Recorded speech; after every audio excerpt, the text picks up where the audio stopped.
வணக்கம் நேயர்களே, welcome to சுபாஷ் டைரி யூடியூப் சேனல். இந்த சேனலை நீங்கள் இப்போ முதல் தடவையாக பார்க்குறீங்கன்னா சப்ஸ்கிரைப் பண்ணிக்கொள்ளுங்க, பக்கத்தில் இருக்கிற பெல் ஐக்கனை கிளிக் பண்ணிக்கொள்ளுங்க. நான் போகிற எல்லா வீடியோஸும் உங்களுக்கு வந்து சேரும். இன்றைக்கி நாங்கள் பார்க்க போகிறது ஒரு ட்ராவல் விளாக் தான். என்னென்னு சொல்லி பார்த்தீங்கன்னா, நாங்கள் கேம்பிங் போன விளாக் தான்.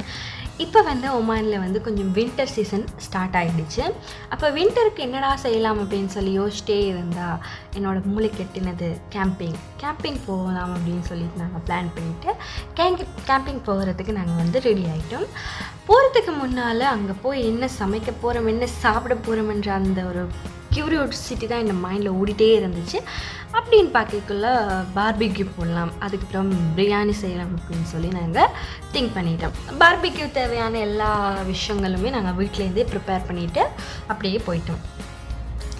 பார்பிக்யூ எல்லாம் செட் பண்ணிவிட்டு சிக்கன் எல்லாம் கழுவி மேரினேட் பண்ணி அப்படியே அந்த பாக்ஸுக்குள்ளே நீட்டாக அடுக்கி வச்சுட்டு அதை ரெடி பண்ணிவிட்டு அதுக்கப்புறம் பிரியாணி செய்கிறதுக்கு தேவையான திங்ஸ், அதாவது இஞ்சி பூண்டு பேஸ்ட்டு, சில்லி பேஸ்ட்டு, புதினா, கொத்தமல்லி, இந்த மாதிரி விஷயங்களை வந்து எல்லாமே எடுத்து ஒரு பேக்கிங்கில் போட்டு வச்சாச்சு.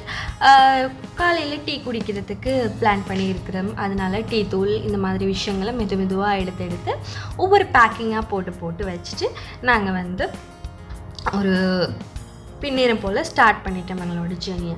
நாங்கள் போகிறதுக்கு கொஞ்சம் லேட் ஆகிடுச்சு, கொஞ்சம் இருட்டே ஸ்டார்ட் ஆகிடுச்சு. இங்கே வந்து இப்போ 5:30, 5:45 எல்லாமே ஸ்டார்ட் ஆகிடுது இருட்டுறதுக்கு. நாங்கள் போனது எங்கன்னு சொல்லி பார்த்தீங்கன்னா கேம்பிங், நாங்கள் வந்து சொஹாரில் இருக்கிறோம்.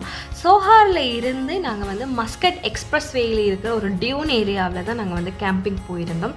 நிறைய பேர், எக்கச்சக்கமான ஆட்கள் கேம்பிங் வந்திருந்தாங்க. இந்தியன்ஸ் வந்திருந்தாங்க, ஒமானிஸ் வந்திருந்தாங்க, இதை தாண்டி நிறைய பேர் வந்திருந்தாங்க. ஸ்ரீலங்கனா நாங்களும் போயிருந்தோம். ஸோ ஹாப்பி எங்களுக்கு. ஆக்சுவலாக நாங்கள் வந்து 3 பேர் போயிருந்தோம். சூப்பராக நாங்கள் வந்து போயிட்டுருக்கும்போதே கொஞ்சம் இருட்டு இருந்ததால் எங்களால் வந்து இடம் சாய்ஸ் பண்ணுறதுக்கே கொஞ்சம் லேட் ஆகிடுச்சு. அப்படி இருந்து தட்டி தடவி முட்டி மோதி ஒரு இடத்தை நாங்கள் சாய்ஸ் பண்ணி எடுத்தாச்சு. எடுத்ததுக்கு பிறகு கார்லேருந்து ஒவ்வொரு சாமானாக இறக்கி நாங்கள் எங்களோட டென்ட்டை போடுறதுக்கான வேலையில் ஸ்டார்ட் பண்ணியாச்சு. டென்ட்டெல்லாம் போடுறதுக்கு வந்து நாங்கள் வந்து டென்ட்டுக்குரிய சாமான், அதுக்கு பிறகு வந்து கொஞ்சம் சின்ன கம்பிகள் இதெல்லாம் கொண்டு போய் ஒரு மாதிரி டென்ட்டெல்லாம் செட் பண்ணி எடுத்துட்டோம். கொஞ்சம் சிலது கொஞ்சம் கஷ்டமாக இருந்தது. ஏன்னா நாங்கள் வந்து 3 பேர் என்னப்படியால் வீடியோவையும் ரெக்கார்ட் பண்ணி அதுக்கு பிறகு கேம்பிங் வேலையும் செய்கிறதுக்கு கொஞ்சம் கஷ்டமாகவே இருந்துச்சு. இருந்தாலுமே என்னால் முடிஞ்ச சின்ன கிளிப்ஸை வந்து நான் உங்களுக்கு கொடுக்குறேன். இந்த கேம்பிங்கில் வந்து தண்ணி கொண்டு போனாங்க, நாங்கள் மற்ற எல்லா சாமானுமே கொண்டு போனாங்க. ஆனால் இதில் நல்ல ஒரு விஷயம் என்னன்னு சொன்னால், காலை கடன்களை நிறைவேற்றத்துக்கு வந்து ஒரு ஏரியா இருந்துச்சு. அது வந்து ஒரு ப்ளஸ் பாயிண்ட்டாக எனக்கு தெரிஞ்சிச்சு. ஸோ நாங்கள் வந்து எந்த விதமான டிஸ்டர்பன்ஸும் இல்லாமல் அங்கே போயிட்டு காலை கடன்களை நிறைவேற்றிட்டு கும்பலாக ஒரு செட்டாக போனோம். ஸோ அதுவே நல்லா இருந்துச்சு. என்ன தான் வீட்டில் வேலை செஞ்சாலுமே கேம்பிங் போனாலுமே நான் தான் வேலை செய்யணுமே அப்படின்ற சொல்கிற ஒரு மனநிலை தான் எனக்கு இருந்துச்சு. இருந்தாலுமே ஒரு டிஃப்ரெண்ட்டாக இருந்துச்சு. ஒரு குளிர் டைமில் ஒரு நல்ல ஒரு பீஸ்ஃபுல்லான ஒரு இடத்துல வந்து நாங்கள் வந்து இந்த மாதிரி வேலை செய்யும்போது ஹாப்பியாக இருந்துச்சு. அதுக்கு பிறகு நாங்கள் வந்து பார்பிக்யூக்கு தேவையான எல்லா விஷயங்களுமே செஞ்சு கொண்டிருந்தோம். ஒரு விறகுல நெருப்பு மூட்டி பார்பிக்யூ செட் பண்ணுறதுக்கு ஸ்டார்ட் பண்ணிட்டு இருந்தோம். அப்படியே பார்பிக்யூ செட் பண்ணுறதுக்கு ஸ்டார்ட் பண்ணி அந்த விறகு எரிய விட்டுட்டு மெதுவாக நாங்கள் வந்து பிரியாணி செய்ய ஸ்டார்ட் பண்ணியாச்சு. நாங்கள் அன்றைக்கி வந்து ஆம்பூர் பிரியாணி வந்து செய்திருந்தோம். டிஃப்ரெண்ட்டாகவும் இருந்துச்சு, டேஸ்டியாகவும் இருந்துச்சு. அதாவது ஒரு கேம்பிங் போய் ஒரு பிரியாணி செய்து சாப்பிட்ற டேஸ்ட்டே அன்றைக்கி தான் நான் ஃபஸ்ட் டைம் ஃபீல் பண்ணேன். ரொம்ப நல்லாவே இருந்தது. அதுக்கு பிறகு பிரியாணி எல்லாமே செய்து முடித்ததுக்கு பிறகு நாங்கள் நீட்டாக பிரியாணி தம் போட்டு வச்சுட்டு பார்பிக்யூக்கு வந்து சிக்கனை வந்து மேரினேஷன் பண்ண சிக்கனை எடுத்து வெளியால் வச்சு அதுக்கு வந்து அந்த பார்பிக்யூ பிளேட்டில் வந்து நாங்கள் செட் பண்ணி தணலில் வச்சுட்டு அந்த பக்கம் ஒரு பெரட்டு, இந்த பக்கம் ஒரு பெரட்டு, அந்த மாதிரி பெரட்டி விட்டுட்டு அதுக்கப்புறம் ஆயிலில் அப்ளை பண்ணி நீட்டாக வந்து நாங்கள் பார்பிக்யூக்கு வச்சிட்டோம். இந்த மாதிரி யாராவது நீங்கள் கேம்பிங் போகணும்னா இப்போவே வின்டர் சீசனாக தான் இருக்குது. அந்த டியூன் ஏரியாக்கள் இப்போவுமே நிறைய பேர் கேம்பிங் போயிட்டு தான் இருக்காங்க. நீங்கள் வந்து விருப்பம்னா மஸ்கட்லேருந்து கொஞ்சம் தூரம் தான், சொஹார்லேருந்து கிட்டத்தட்ட நிறைய தூரம். ஸோ மஸ்கட்டில் இருக்கிறவங்களா இருந்தாலும் சரி, சொஹாரில் இருக்கிறவங்களா இருந்தாலும் சரி, உங்களுக்கு விருப்பம் வேண்டாம் நீங்களும் அந்த டியூன் ஏரியாவில் கேம்பிங் போகலாம். நீங்கள் வந்து உங்களுக்கு கேம்பிங்க்கு தேவையான அனைத்து விஷயங்களும் ரெடி பண்ணணும். அட் த சேம் டைம் நீங்கள் கொஞ்சம் ஏர்லியாக போய் அந்த இடத்த பிடிச்சி நீங்கள் வந்து கேம்பிங் போட்டிங்கன்னா உங்களுக்கு நல்லாயிருக்கும், அந்த மூமெண்ட் நல்லாயிருக்கும். ஸோ நாங்கள் வந்து கொஞ்சம் லேட்டாக போயிட்டோம், அதனால எல்லாமே லேட்டாகவே நடந்துகிட்டே இருந்துச்சு. கிட்டத்தட்ட நாங்கள் சாப்பிடும்போது கிட்டத்தட்ட 10:30க்கு மேலே ஆகிடுச்சு எனக்கு தெரிஞ்சு. ஸோ நாங்கள் லேட்டாக போனதுனால இந்த மாதிரி விஷயங்கள் நடந்தது. நீங்கள் ஏர்லியாக போனீங்கன்னு சொன்னால் உங்களுக்கு எல்லாமே ஈஸியாக இருக்கும், நல்லா ஃபன் பண்ணலாம், நல்லா இருக்கலாம். பட் இருந்தாலுமே நாங்கள் வந்து ஸ்பீக்கர் சிஸ்டம் எல்லாமே கொண்டு போயிருந்தோம். ஸோ ஸ்பீக்கர் சிஸ்டத்தை வச்சு திரிக்க விட்டு நல்லா பாட்டு பாடி என்ஜாய் பண்ணி அந்த ஃபுல் டே நைட் நல்லா இருந்த ஒரு மூமெண்ட்டுனா அந்த அந்த அண்டு தான்.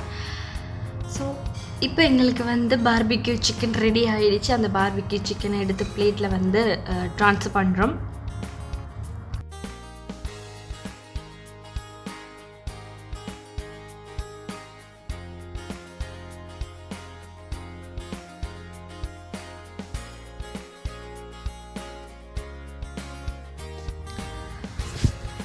பார்பிக்யூ சிக்கனை ட்ரான்ஸ்ஃபர் பண்ணிவிட்டு ஆட்டம் பாட்டம் கொண்டாட்டம் என்ன சொல்லிவிட்டு நாங்கள் நல்லாவே ஃபன் பண்ணிகிட்டே இருந்தோம். ஹஸ்பண்ட் தனக்கு தெரிஞ்ச மாதிரி பாட்டெல்லாம் தப்பாக பிள்ளையாக பாடிட்டே இருந்தார். சரின்னு சொல்லிவிட்டு நாங்களுமே அதை எதுவும் கண்டுக்கலாமல் பாட்டை ரசிக்கிட்டே கேட்டுகிட்டே இருந்தோம். அதுக்கு பிறகு பிரியாணி சுட ஆம்பூர் பிரியாணியை போட்டு எல்லோரும் ரைத்தா வச்சு சாப்பிட்டாச்சு. சாப்பிட்டு எல்லாம் முடித்த உடனே டென்ட்டு யார் க்ளீன் பண்ணுறது, டென்ட்டுக்கு முன்னால் யார் க்ளீன் பண்ணுறதுன்னு யோசிச்சிட்டே இருந்தோம். யோசிச்சுட்டு ஒரு மாதிரி கொஞ்சமாக க்ளீன் பண்ணிவிட்டு அதுக்கு பிறகு நாங்கள் எல்லாருமே டென்ட்டுக்குள்ளே தூங்குறதுக்காக போயாச்சு. நல்ல காற்று குளிராகவும் இருந்துச்சு, நல்ல குளிர் காற்றாகவுமே இருந்துச்சு. ஏர்லி மார்னிங் ஆயாச்சு. அந்த சூரியனோட வெளிச்சம் வந்து மெதுவாக வந்துகிட்டே இருந்துச்சு. கொஞ்சம் குளிர் கொஞ்சம் வெயில் அந்த மாதிரி இருந்துச்சு. பார்க்குறதுக்கே இந்த டியூன் ஏரியா சூப்பராக இருந்துச்சு. நிறைய பேர் வந்து 4 வீல் வச்சு அப்படியே ட்ரைவ் போயிட்டே இருந்தாங்க. மேலேயும் கிளையும் ட்ரைவ் போயிட்டே இருந்தாங்க. பாதி ஓமானிஸ் வந்து அதுக்கு அந்த விளையாட்டை வந்து விரும்பி செய்தாங்க. பார்க்குறதுக்கே நல்லா இருந்துச்சு. ஒரு மாதிரி காலையில் எழும்பி காலை கடன்லாம் முடிச்சிட்டு ஒரு காஃபியோ டீயோ குடிச்சிட்டு நாங்கள் சந்தோஷமாக இருந்தோம். அந்த இதில் வந்து இந்த மாதிரி விளையாட்டு காட்டுறவங்கள அப்படியே பார்த்து ரசிச்சுட்டே இருந்தோம். இவங்க வந்து டெசர்ட் ட்ரைவ்னு சொல்லி அந்த வெஹிக்கிள் கொண்டு வந்து அப்படியே டெசர்ட் ட்ரைவ் பண்ணிகிட்டே இருந்தாங்க. 4 வீல் கார்ஸ்லேயுமே ட்ரைவ் பண்ணாங்க. அட் த சேம் டைம் நிறைய பேர் இந்த மாதிரி ஸ்கூட்டர் மாதிரி வச்சு டெசர்ட் ஸ்கூட்டர் மாதிரி வச்சு ட்ரைவ் பண்ணிகிட்டே இருந்தாங்க. அப்படியே நாங்கள் சரி ஓகே அப்படின்னு சொல்லிவிட்டு அப்படியே எங்களோட சாப்பாடெல்லாம் முடிச்சுட்டு ரைட் ஓகே கட்டுறா வெயில் வந்துகிட்டே இருக்குது. வெயில் வந்தால் ரொம்ப வெக்கையாக இருக்குது, அதாவது ரொம்ப ஹொட்டாக இருக்குது அப்படின்னு சொல்லிட்டு நாங்கள் மெதுவாக எங்களோட கேம்பிங்கை முடிச்சுட்டு அப்படியே நாங்கள் வந்து சோஹாருக்கு கிளம்பிட்டோம். இந்த வீடியோ உங்களுக்கு பிடிச்சிருந்தால் லைக் பண்ணுங்கள், ஷேர் பண்ணுங்கள், கமெண்ட் பண்ணுங்கள். மறக்காமல் சுபாஷ் டைரி யூடியூப் சேனலை சப்ஸ்கிரைப் பண்ணிகிட்டே இருங்க. இன்னும் நிறைய வீடியோஸ் வந்துகிட்டே இருக்குது. தேங்க்யூ.